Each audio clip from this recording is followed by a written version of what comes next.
Hello folks, today is Friday, November 4th, 2022. As usual, my name is Jake Baldino, here to talk about all the video game news that has been going on this week. And I've been saying it like every week, but it's a hell of a week. It's a wild week. We got a lot of stuff to talk about. So let's just jump in first with something pretty cool. This is a new game called Blight Survival, and it's just an absolutely wild-looking horror action adventure game. This is right up my alley. It has a Steam listing, it has a trailer like with gameplay and everything. IGN reposted it. The developer is small. This is seemingly an independent project, but what we got here is pretty great looking. Like, it's cinematic. You're essentially this like knight, this adventurous knight going through this awful, seemingly zombie plague-ridden place in the 14th century. It's billed as like an alternate history type of thing. For me personally, this is what the doctor ordered. I love this style of horror, the style of environment, and just a good old-fashioned horror adventure game. And the thing with this one, though, is that it's actually going to apparently have cooperative elements. You'll be able to play with another person. The gameplay video detailed that. And it's apparently also, they've thrown around the word like roguelite with it. So a lot of stuff that I wouldn't expect in this game. I would almost prefer it to be completely just straightforward adventure, but what we've got here seems cool. A little bit of stealth, a little bit of resource crafting, lots of zombie murder and mystery. I really want to wait and see where this one goes because this is definitely my type of thing. That being said, we have talked about many small projects like this that end up taking a long time to release just because the team is so small, and I couldn't really find too much more on the developer other than this. So that's really it, but this looks cool as hell. Just wanted to share this with you. Also, now finally, we have PlayStation VR 2 details, the release date and the price. So, pre-orders for this thing are going to drop November 15th if you're nasty, and the official release date of the device is February 22nd, 2023, and it's coming in at a whopping $550 in the United States. Yes! You may be saying to yourself, that is more expensive than a PlayStation 5. Along with this, there's 11 new games announced to be coming with it.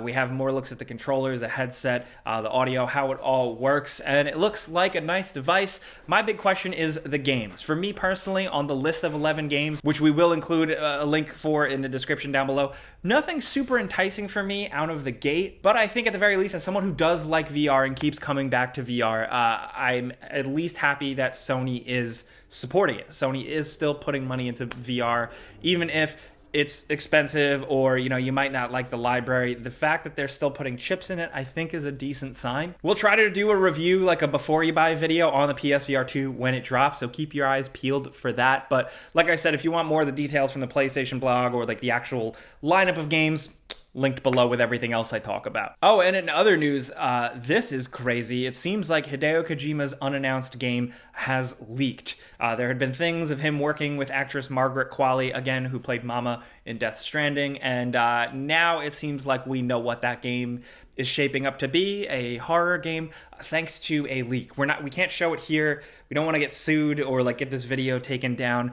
I will say this leak kind of sucks. It's like really crappy. Like, leaks are always filmed through a blender, but this one takes the cake to the point where I don't really think it's worth watching. I watched it because this is me, man. This is my gift, my curse. But if you don't watch the leaks, though, there is something I do want to describe to you that won't spoil the game. It is shirtless guy. For some reason, this video is like filmed on a phone or through a laptop at a screen, and the reflection is showing just a dude filming with his phone, no shirt on, chilling, vibing on the couch, and I can't stop thinking about what the hell that dude's deal is.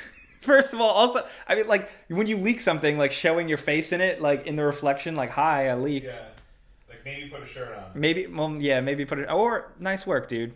Yeah. Nice job. Good for him. Shirtless guy is the real 2022 game of the year. Best video game character of the year. He's my most anticipated game. Stop. Will shirtless guy be presenting an award at the Game Awards? Yo!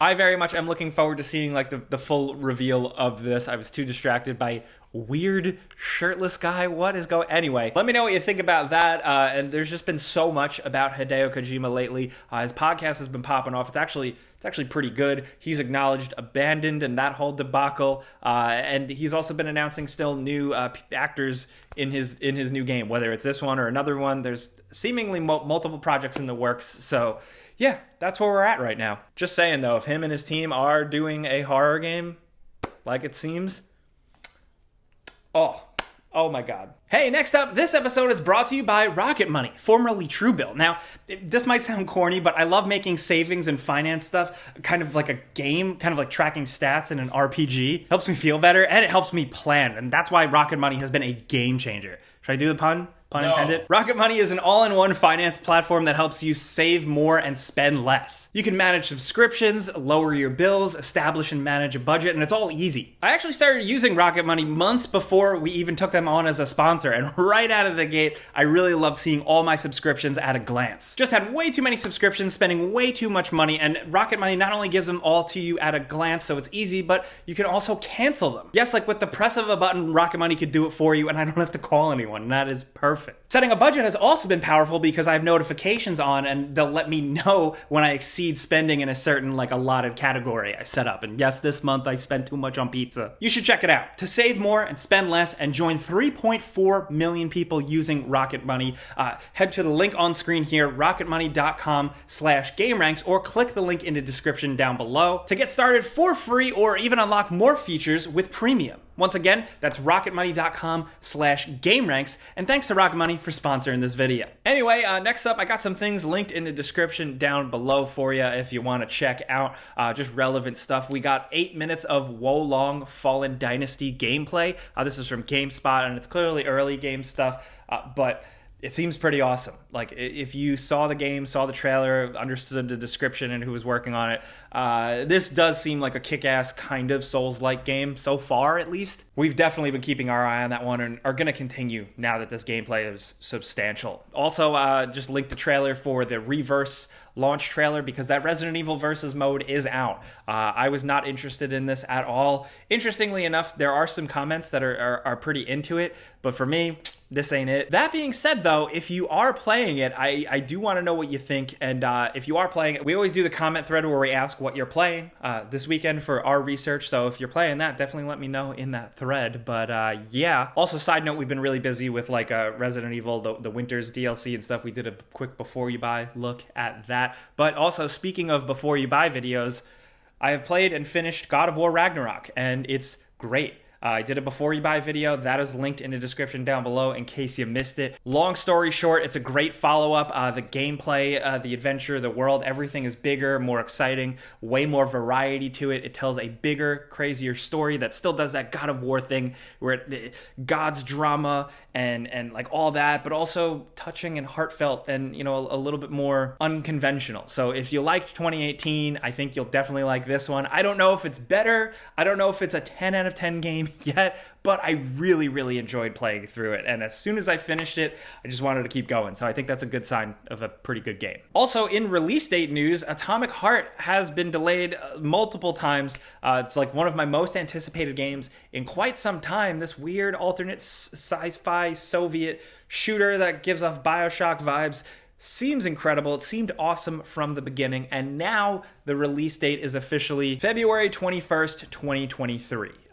Can we just talk about how stacked February is for games? Dead Island 2, Hogwarts Legacy, Wild Hearts, now Atomic Heart, Like a Dragon Ishin, Sons of the Forest, Octopath Traveler 2, Destiny 2 Lightfall, hopefully Kerbal Space Program sequel. Even if you're only interested in one or two of those games, it's a pretty busy month. It's very different from how it used to be, where I feel like all the games dropped by the end of the year, the holiday season, and then it felt like it was dry for a while. But last February and this February and beyond are pretty busy. I just like having things to look forward to, man. But if you are a PC gamer, there is definitely some things to look forward to now that AMD has announced their first RX 7000 GPUs. These are coming in December 13th. And we have the Radeon RX 7900 XTX and the Radeon RX 7900 XT. These beef boys are going to come in at $1,000 and $900. AMD has been very busy. We usually only talk about the big NVIDIA RTX cards announcements, but definitely keep your eye on this. There are some benchmarks out there that I'll also link in the description down below. The Hardware Canucks ones are very good, so yeah, check it out. Also, it seems like the debate has finally been ended. I mean, like most people kind of knew one way or another, but in new interviews, Phil Spencer, head of Xbox, has officially stated that Call of Duty will remain on PlayStation as long as PlayStation is a thing. Here's the quote. We're not taking Call of Duty from PlayStation. That's not our intent. Our intent is not to do that, and as long as there's a PlayStation out there to ship to, our intent is that we'll continue to ship Call of Duty on PlayStation, similar to what we've done with Minecraft since we've owned that. So there you have it. If you were one of the few people still waiting for like the book to be closed on that, I guess that's where that's at. The Activision Blizzard thing is still in the news all the time for regulations and people talking about it and like looking it over. So it's still probably a ways off before it all really goes down anyway. But still corporations, it's still company people talking. So, I look more towards their actions, what they actually do, rather than what they say. But Xbox has been busy saying things this week. Also, I will link in the description down below an interview with head of Xbox Game Studios, Matt Booty, who we interviewed on our podcast, the Friends Per Second podcast, where he kind of definitely acknowledged the shortcomings with Halo after launch and how they're working on that. A little bit of an update on Perfect Dark and State of Decay 3, and the fact that he dropped it, like Obsidian's Grounded has reached like 13 million players. That's a lot of people playing that game. That's like a sleeper thing I did not see coming. I guess maybe now I finally have to check that out. Put that on the list with a million other games people are yelling at me to play, like Deep Rock Galactic. Yes, I see you guys. I played it way back when it was first early access, and it's very good, but I'll get back on that. But now, granted, it's on the list too. Anyway, I'm just yapping. That is a bunch of gaming news that we thought was interesting this week, so I would love to hear from you in the comments what you think, specifically about the Hideo Kojima leaks and stuff, but really PlayStation VR 2. If you're a PlayStation gamer, what's your deal? Are you going for this? I think, if it wasn't like my work thing to check this out, I'd probably wait a little while to see a couple more games roll out on it. But if you're excited, I definitely want to hear from you and why. But also, let us know what you think of that game, Blight Survival. That seems pretty cool. Also, if you watched our Before You Buy, let me know if you're still looking forward to God of War Ragnarok after watching videos or reading reviews or trying to avoid all spoilers. Be careful, they're out there already. Let's talk, man. If you like what we're trying to do here, just have fun yapping about the news. We're here every single Friday, and all you got to do is click the like button. It legit helps us. Thank you very much if you've ever done that, or click the sponsors. It helps the show, helps support us, so just thanks for being here either way. But have a good weekend. Be safe. I'm Jake Baldino.